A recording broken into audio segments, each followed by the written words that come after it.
Okay, before we get started today, I have to read you this story, which is dedicated to Ryan Moloney and Heath McSolvin. This story is called Julia, My Favourite Flying Llama. Here it goes. This is how the story goes. For all that you know, I've got nothing to hide. There's nothing to see here, so why would you spy? I'll admit just this much, I guess there's something peculiar about seeing a lad with a llama named Julia. Let's be honest, now we're chatting, it's not just the name. No, really, it's more that this lad's llama's not tame. Well, it's not even that. It'd be fine if it was. It's less what she's named and more what she does. Oh, I so shouldn't tell you. You'll think me mad when I say that Julia don't journey like others most days. When she's had enough sleep and eaten her breakfast, we step out in the mornings to get all our steps in. But to help to bring focus and clear heads for the day, she runs and I ride to the edge of the bay. And just when we're up to a decent speed and the water's edge is just at our feet, she unfurls her wings that others can't see, and we fly into the day way above all the trees. Not a problem in sight, not a worry to share. This lad and his llama. Wait, stop. I've said too much. Okay. This is Julia. She is a llama. She's a very good llama. We chat before I go to school each day, which is nice. And you can chat to her too if you'd like. And hey, if it helps, we too could be friends. We could chat just like this. And who knows, in the end, these long, slow days worrying just where you'll fit might start flying right by as we chat just a bit. Not that Julia can talk, of course. That would just be weird. The end. Thank you for listening to the inaugural reading of Julia, My Favourite Flying Llama. As I said, dedicated to Ryan Moloney and Heath McSolvin, because they somehow challenged me. I don't know if they challenged me or if we just talked about a story about a flying llama, so I wrote one. Anyway, obviously, I've gone quite mad. It's been fun, and we've been talking through a lot of different challenges of parenting. Heath, of course, and I, very different family setups, but really similar values when it comes to parenting. And one of the things that we really wanted to encourage any parents listening to do was just find ways to chat a little bit more. A lot of things become problems when they're not talked about, when they're not given space to be heard and understood. And we're talking about, obviously ourselves wanting to be heard and understood, and our children. We know our children want to be heard and understood, but we also know that sometimes it's just beyond any of us. And so that's why this podcast exists, to create another conversation, to talk about some of the challenges, and hopefully give you some tools and some skills and some hope that you're doing better than you think you are. You really are doing better than you think you are. Certainly that's what Heath and I tell each other each and every time we get together.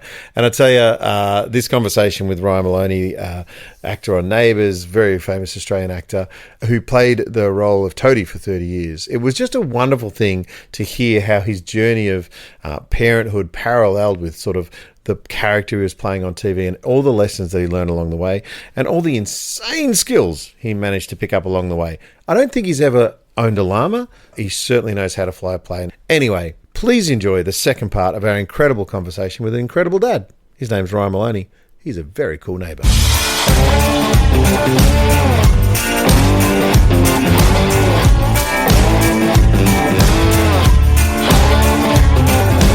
Still here for some reason. I haven't gone away. But my new bestie, who's diagnosed me and helped me right through a whole lot of things already, Ryan Moloney, welcome back, mate. Hello. How are you? I don't know what that sound was that just happened. What sound was that? Is that the sound you make, like, as an old man? When you move, you have to make a sound? Because you moved in your chair. Hello, but it sounded weird. It did. Try again. Go with another hello. Hello. Okay, How you doing? Maybe it's because you moved it. There was a movement in there as well. Maybe it was the chair. Yeah, let's roll with that theory. If you're a father trying to figure out fatherhood and you've just wondered what's going on, what's happening is we are middle-aged men who physically move while we speak, and other sounds emanate from our bodies when we do that. Sometimes our children laugh at us for farting. The good news is that Heath is with us and Ryan's still with us. Ryan, let's just put everyone back in the picture. Ryan, you've been married for how long, mate? 21 years, something like that, yeah. Yeah, according to my calculations, you win. That's good. You get the meat platter. You have two children, boy and a girl, aged 18 and 16. Just on a give us a bit of a personality spectrum of your family? If you were to sort of say who fits where, if you've got an outgoing and a shy person, how does your family, if they're sitting down at the dinner table, who's playing what role? I suppose Erin is the quiet, reserved, thoughtful, caring, but Jack's just the same. But he's more the outgoing, kind of loud, full of jokes all the time. When Erin's in a great mood, then yeah, she's full of jokes as well. So which one do you see as? Because again, we can see ourselves in all of our children. Which one are you most worried will turn out like you? I think, you know what? I think if they turn out like me, I think they're going to be okay. Hey, nice answer. There you go. Nice I like answer. that. The confidence. I actually do think that I'm pretty all right. So, well done. Completely agree. Can I say that's not a bad thing to pick up on, because a lot of parents do struggle with feeling okay about themselves. What is it that you feel about yourself that you're doing a good job? What is it? Is it just a sense of well-being? I didn't say that I was doing a good job. I think I was just, You're just an okay bloke.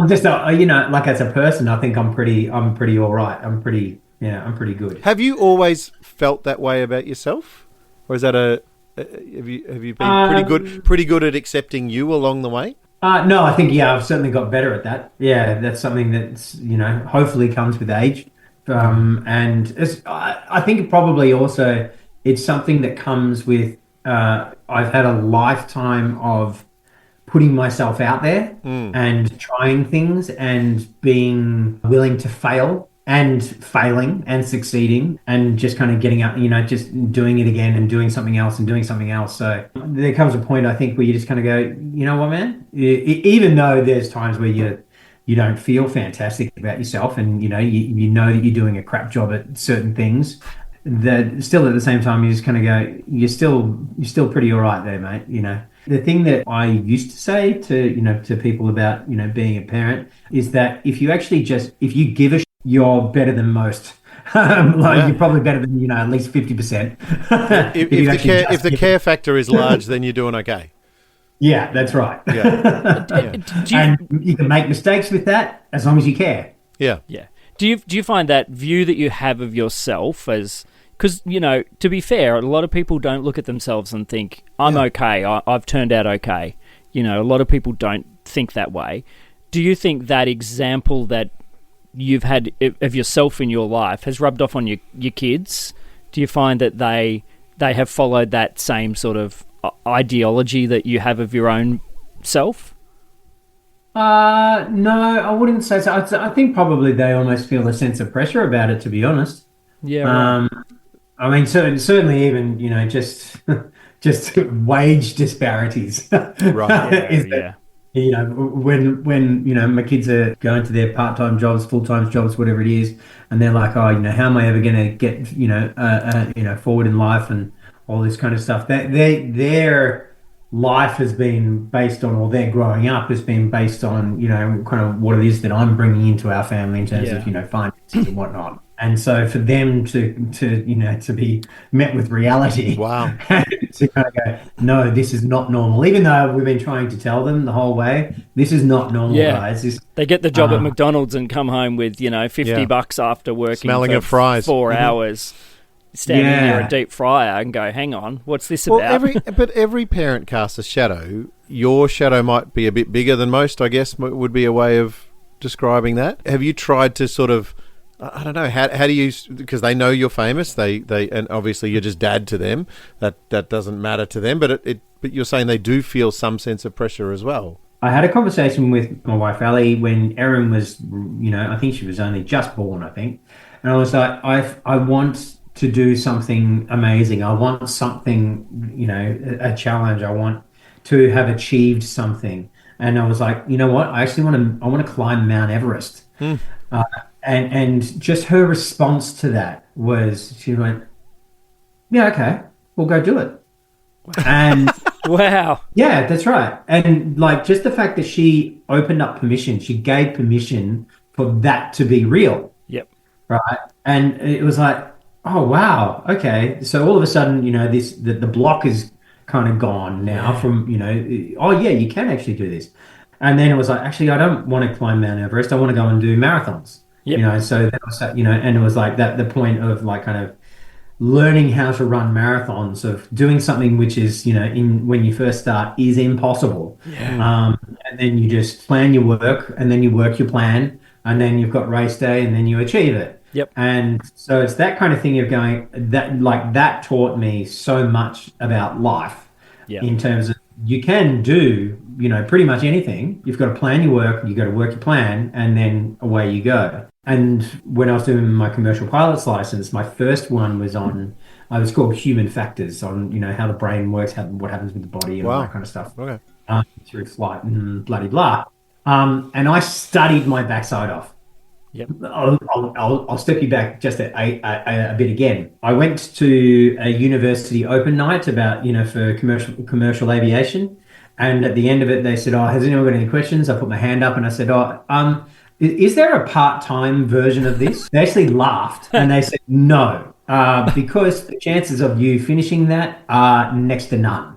Wow. And I was like, "Oh, okay. Well, this is the only thing that I've got, is I'm working full time, so I have to do it myself." And so I bought the books myself. I went and found a school that would teach me part-time, and I studied and did it all myself. And there's 7 topics that you have to pass. And the first one for me was human factors. And I thought that I studied my backside off for that. Well, I did, my version of it. And I think the pass rate, was 75%, I think. And for that one, I got 78. I was so disappointed in myself. Oh, wow. I was like, this is what I've worked so hard at this. And I was crushed. And then I was like, okay, well, that's good that you might think that you've worked so hard at this and that you're feeling this. The reality is, if you want to achieve this, you have to work harder and you have to do more. And so I was like, all right, cool. So, and because that topic happened to be about how the brain works, how memory works, and all that kind of stuff, it was like, well, let's just take this topic and put it into play. Right. And so then, I touched on things from 3 different avenues. I read one author's books, did all those, did another author's books. Oh my goodness! Yeah, I'm getting tired. Well, yeah, and then I got a practice exams from another author, and so basically, then from that point on, I think the lowest mark I got was a 96%. Unbelievable. Can I say, I was worried about your kids feeling you were casting a shadow. Now I'm in your shadow. He's now. got a shadow generally. Yeah. But you see, that's the thing that did, like in terms of a shadow, for me, there's, whenever anyone kind of says I want to do something, or that there's I can't do X, Y, and Z, or I can't do this. For me, it's just like, well, why not? You can actually do that. And that's probably what causes that shadow, or that pressure that you have to achieve. Because in my brain, it's just kind of like, well, yeah, you can do it. And if you did this and you did this and then you did this, well, then you get there. But that's acknowledging process as well. For your kids, obviously, you're trying to understand what their process is. And I assume one of the children, their mind might work a little like yours. And are you seeing that sort of thing of being able to adjust your expectation for each of your children based on how they're wired?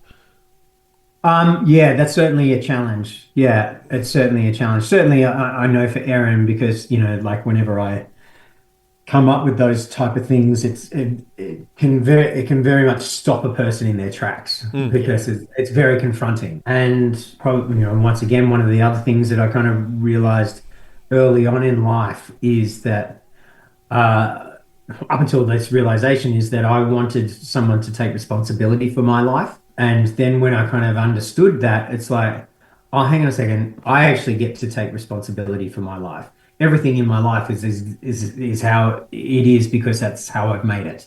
So what age are we talking? 25-ish. Pretty good. Like that. That's pretty good. I think I just learnt it last year. Well, enjoy the ride. Yeah. I'll come. Have you written a book? Because I'll read your book. I'll do the Ryan Moloney course. Right. I don't know if you remember, but probably 20 years ago, I remember getting a phone call from you, and you said, "Hey, mate, I'm going to do the Oxfam 100K trail walk." and I need somebody else in my team. Do you want to do it? Because, I'd been a runner back in those days. You would have been in your rollerblades at that point, wouldn't you? Oh, mate, I was ice skating, rollerblade. No. And I remember saying to you, yeah, that sounds all right. I reckon I could give that a crack. Thinking a team of 4, you each did 25 Ks. And so I've said yes in my mind going... Oh, is that why you said yes? Oh, is this new learning? Oh, my goodness. Going, I could do 25 Ks. That's easy. Like, I run 25 Ks all the time. And then at some point later on, you've unveiled to me that, no, we all do the 100 Ks together. Wow. And I'm like... What the hell are you talking about? Like, there is no chance. So you had your Cliff Young gumboots ready to go. I'm like, this is it, I'm out. Wow. But the attitude of what you've just spoken about, Ryan, is this sense of, well, of course you can. If we do this, if we put this training in place, if we do all these things, we'll be able to do it, of course. Right. And I was sort of sucked into the vortex that is Ryan Moloney of going on this Oxfam 100K walk. And it was, I just remember my mind being blown. So you actually did do the walk? Yeah, we did and it. You did all 100 Ks? No, I didn't do all 100 Ks. Yeah. I can't remember. I feel like I dropped out at maybe the 80-ish K That's mark. pretty amazing, man. But you're saying Ryan hooked up a team and you then trained these boys as well? Put the plan in place? Put the plan for the work the plan? I wouldn't say I trained. Yeah, I think you would have put a training because you were really into it. So I remember you had a training program that you were doing, and I basically said, "Can I have a look at that?" And you said, "Yep." Yeah. And so I think I used yours. I remember we went on a couple of training walks. Like we met at 2:00 in the morning and walked, half of the track. We did like a 50K walk at 2 a.m. Like it was hardcore. You were like. And it was insane. Yeah, but that's my one of my core memories of you is just sort of like you have this sense of positivity of can do, we can get this done. That I believed I could do it. I'm ready to go. That sounds like a good parenting approach. Well, and do you know what was going through my mind though, Heath? is as we're going on, past kilometer 50 and it's dark, and this next section is taking us about 4 hours longer because who's your mate who did it as well? Jared, my mate Jared. Yeah.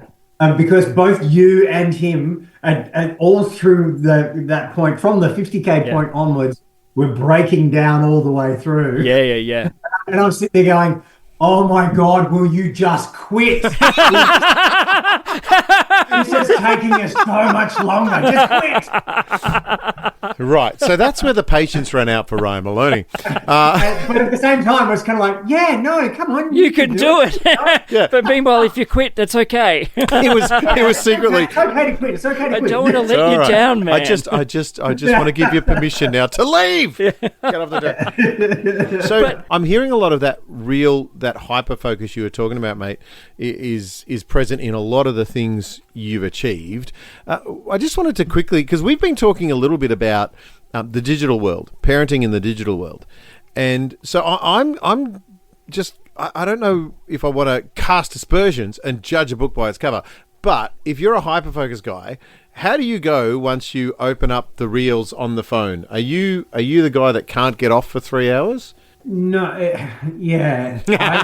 no, sorry. Sorry. What's going through my brain is I'm constantly working and constantly doing stuff that I will actively actually seek it out to make me stop.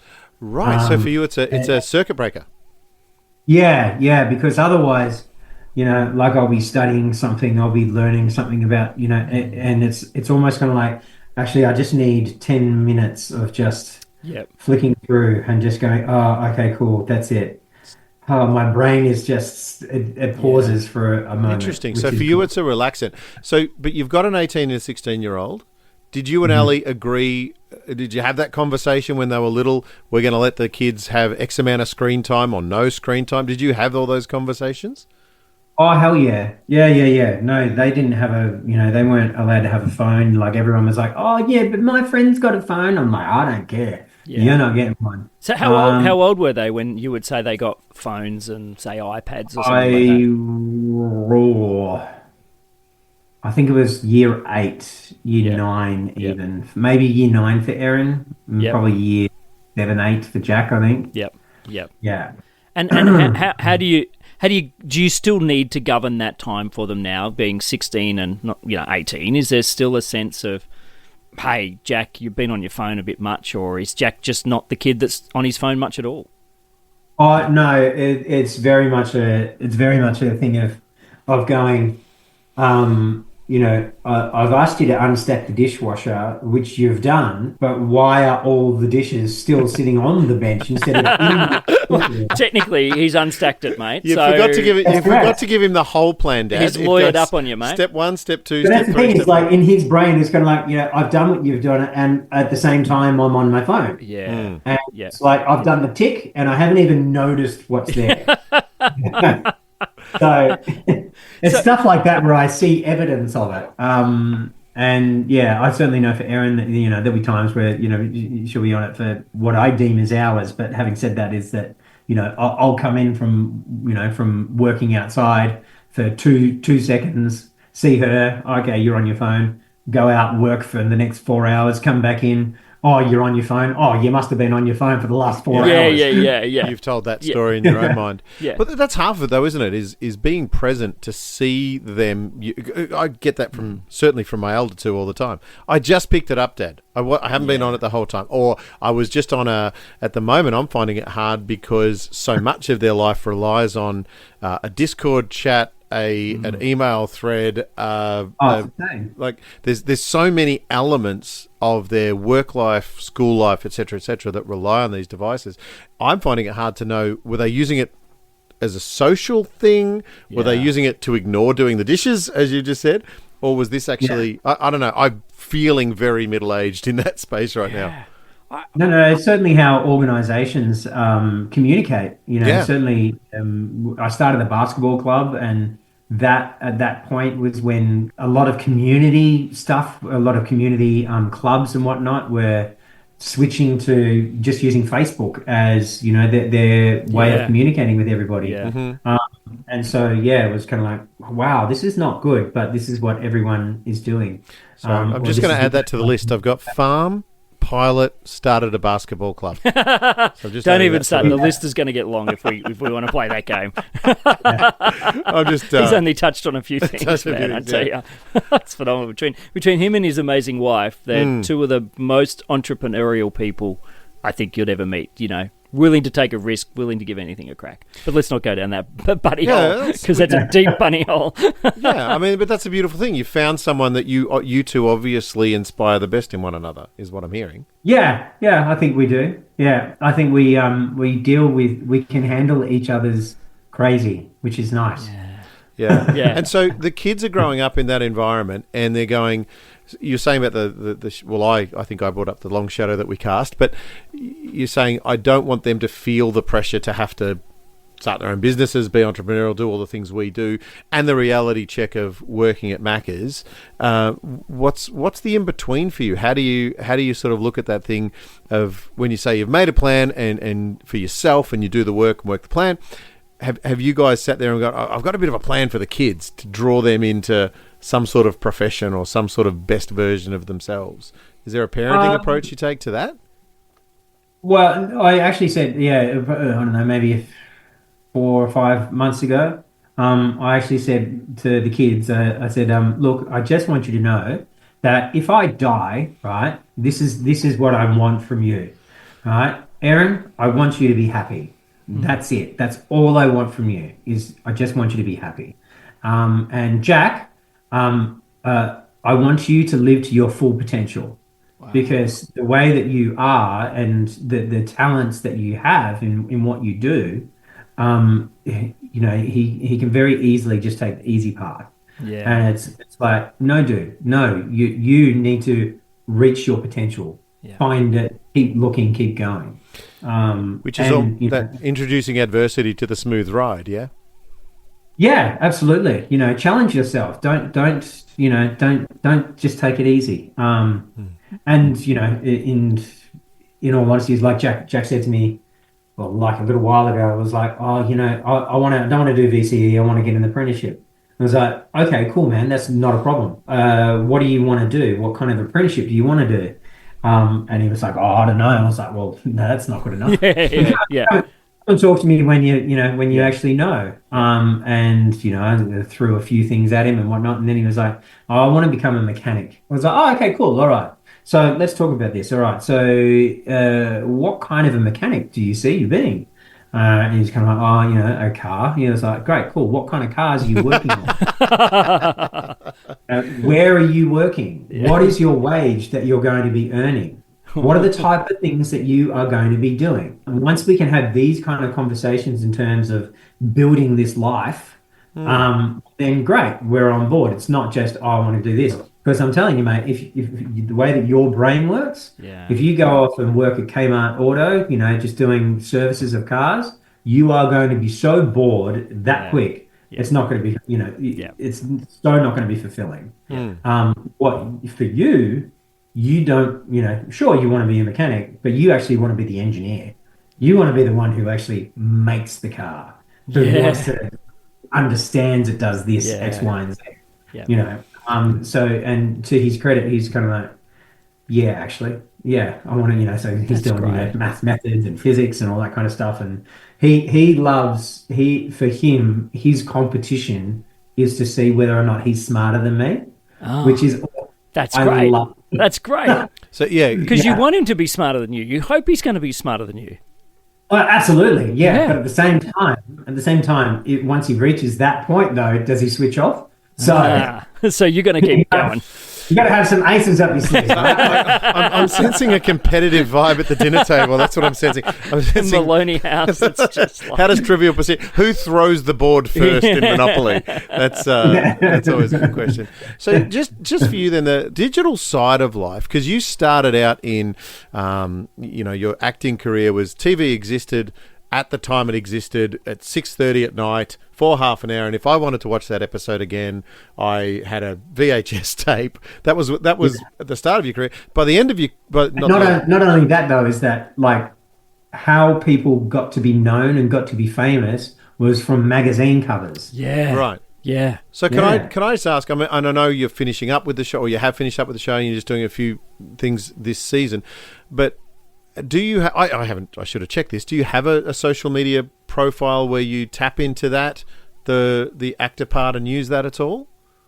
No, I do have a social media kind of presence. I never use it. It's not. It's just not. Social media is just not an important thing for me. Yeah. I don't get it. It's just not. High on my importance list. So you're 15 years old this year and you're going into acting. I'm told that that's a really different pressure for young actors now, that they need to have fans on social media and all that sort of stuff. So have you had to work with younger actors and help them through any of that sort of stuff as well? Because you're now the old hand at this. You're the father figure on the Neighbours set, and you've got young people coming in with all sorts of pressures, including being, fantastically amazing on social media. I mean, I certainly know that some people get cast purely because of their social media presence. Yep. Which I find disappointing because I actually don't think that translates to, audience viewers. Mm-hmm. I don't think it makes any kind of meaningful impact. Yeah.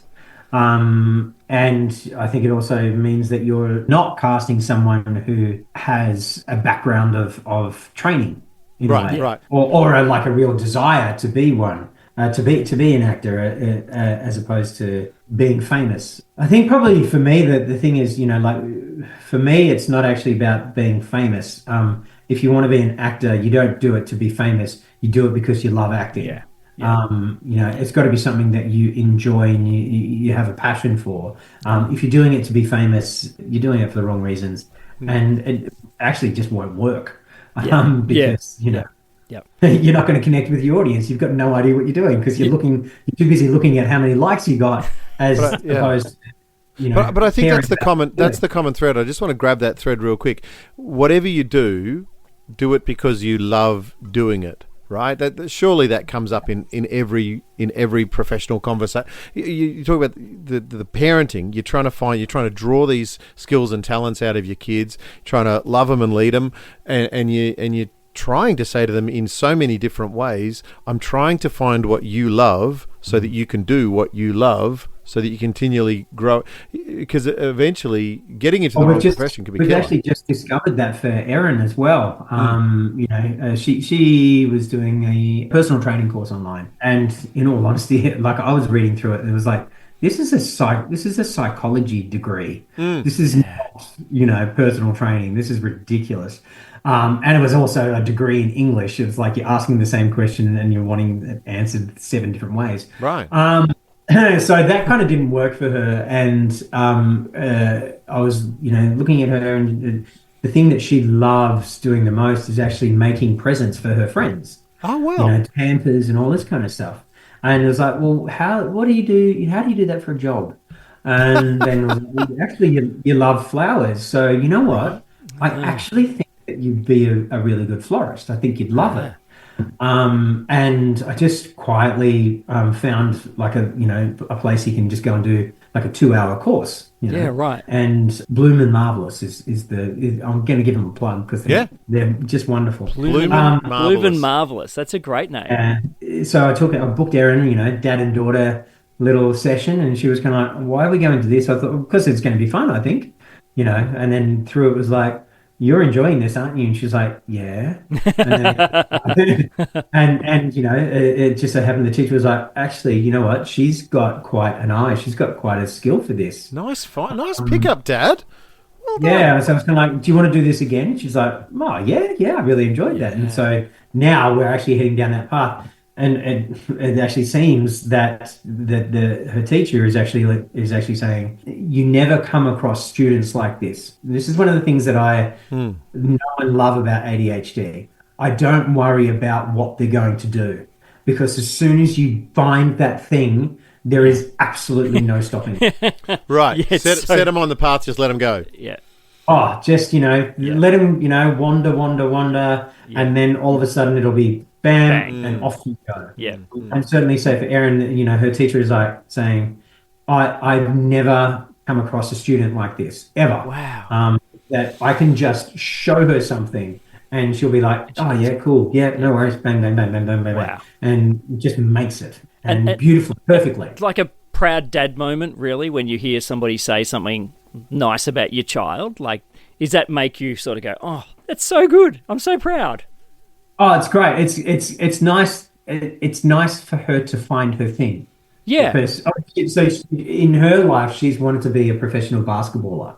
Yeah, right. So she has spent, say from 13, training and, going through just injury after injury and, knockback after knockback and, the highs, the lows. You made it into this team. Yay, great. Oh, but you never get any time on, And so the psychological just warfare that happens for young athletes is just horrific. Yeah. Right. It's a big deal. And so she's been navigating that. And it's kind of like, you need to have something else. You've got to find something else. There's got to be something that brings you joy apart from basketball. Yeah. And it's flowers. Yeah. It's awesome. Well done, Dad. I love that. I think, again, if we come back to this figuring out fatherhood stuff, I think you've hit on some gold there. You've spent enough time with your child to discover that you didn't tell your child not to pursue the thing that they wanted, which was the basketball, but you found a way to parlay that energy into something that's actually bringing joy. And potentially, we talk to you in a few years' time, it may have actually bloomed into something good, which, I had to. Dad joke over here. Got it. But mate, seriously, it's we could talk for a long, long time. But thanks to Heath for setting this conversation up, mate. Oh, mate. So well done. And I think we can really just say thanks to Ryan for setting up the 100K walk, which made you learn about yourself, which made you friends, which meant that 100K walk has resulted in this episode today. I tell Come you, on. These key moments in your life that you look back on and go, why? Why? Like, it was so you could do this episode of Father Figures. Well, it was Yeah, there's so much in that, I tell you. I loved it in equal measure, loved and hated it. Sounds like parenting. It was. It really was. It was one of the most painful experiences of my life, but something I'm super glad that I did. Disappointed that I didn't finish, but clearly Ryan wasn't. Yeah. He wished I had finished 30 Ks earlier. He was like carrying. He was like, "This is the 100K. Just finish here, mate." Sorry. I think I do remember there's one point where you actually, I think it was you or James, I can't remember. You took my backpack and said, "Mate, we'll just take your backpack for a bit." Because I was like on the ground, almost couldn't walk. You're like, we'll just carry. I was waiting for you to almost like just pick me up and carry me. Why don't you just carry me for a bit? Yeah. But anyway. Yeah, we're not going to be able to do this for the next 40 Ks. Yeah, it's a long way to go from here. So I think what we've discovered here is you have to lovingly draw the talents out of one another. Yeah. And perhaps one of the lessons is be a little bolder in saying the hard things sooner. Don't think Ryan's got trouble saying the hard things sooner. It's maybe just a little bit too... I was going to say, Ryan could have slapped you down earlier, which would have created a lot more rest in your feet. Yeah. And but anyway, I don't know what the overall lesson is, but I love that we've had this story between us for so long, right? Yeah. And I've never told you this. Yeah, I know. Same. I'm like, now I think back and I go, I remember that checkpoint where I decided I'm going to quit. And I remember you like, yep, all right. And I almost saw you and James like run out of the checkpoint to go, just in case he changes his mind, we're going. We're like, don't worry about us. We'll be okay. We'll be fine. Well, I think at that point we'd already taken us an extra 4 hours or something like that. Whatever it was, it was. By the way, the next episode of Father Figures is working on forgiveness for friends who let you down a long time ago and you haven't quite let go of it. Ryan Moloney, you've been awesome. Thanks so much. I'll get you two together. I'll do the mediation for it in the next episode. Should be fun. Thanks for hanging out with us, mate. No worries. Thanks for having me, guys. See you, mate. Love you, brother. Love you too, man. Plan your work your plan, and get your commercial pilot's license. I think is that what everyone else picked up from that conversation? Okay. No, more than that. It was just, hey, come on, accept who you are and adjust your expectations as you go. In fact, you should adjust your expectations not only for yourself, but every child that you love and lead. And hey, if there's one recommendation for going for a good long walk and talk, whether it's with your flying llama or not, I think it was beautiful that we got to hear Heath and Ryan, who went for a long 100-kilometre walk 20 years ago, finally admit the truth of how they actually felt about each other on that fateful night. But the beautiful thing is 20 years later, they're still close mates, and they've actually raised children together and done all sorts of things. It's been amazing. So thanks to Heath for setting up that conversation with Ryan. It was an absolute joy. But just remember, your child's story hasn't been told yet, but you are helping to write it. And if there's one thing that we've been trying to do here at Father Figures, is we've talked a little bit about, some of the dangers of the online space and some of those other worlds that children can get themselves sucked into and can be quite dangerous. And of course, it's true for us as adults too. We get sucked into them as well, let's be honest.